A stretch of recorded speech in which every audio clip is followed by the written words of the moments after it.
Having spoken to many different pro-life groups across the country and visited different clinics and met with different women and men who have had an experience with abortion but are supporting life, it is encouraging to see a room this big of people who are dedicating themselves to that. And my encouragement to you would simply be this: understanding that being pro-life is something that is from conception all the way into the grave. Understanding that being pro-life is something that is holistic. Understanding that being pro-life is not about a certain political stance or a certain candidate or a certain side of the aisle. It is about standing for the human beings that God has created in his own image. And so when you understand that, it's not necessarily about winning an argument, but it's about saving lives, preserving families. It is doing the work that God will have us to do here. You understand that we need to enter into this conversation with conviction, but also with compassion.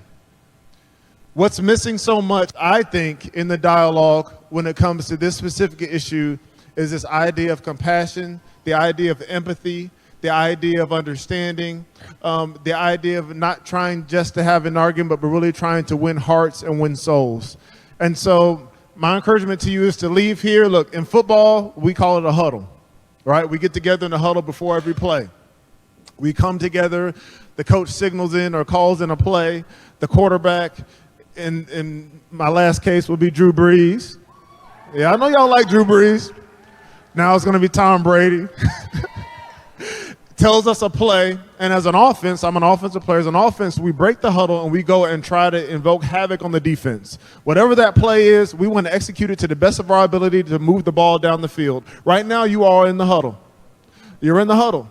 You're coming, you're being encouraged, you're being exhorted, you are being taught, you are gleaning from one another, different experiences, you're formulating a certain plan, how you want to execute, how you want to help men, women, and children in your different communities. And when you leave here, you are going into the field of play, and there is a defense there, just like in football.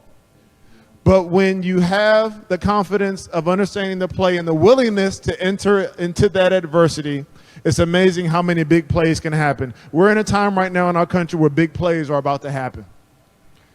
This is a very critical moment, I believe, in the United States, specifically when it comes to the issue of life, sanctity of life, dignity, and I believe that all of us have a role to play in it.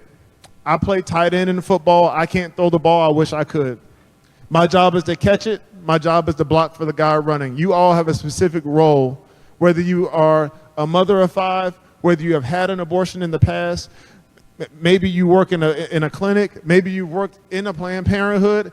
Maybe you're a writer. You are an author. Whatever your role is in life, we need you to do the best that you can do with the talents and the gifts and the occupations and the role that God has given you.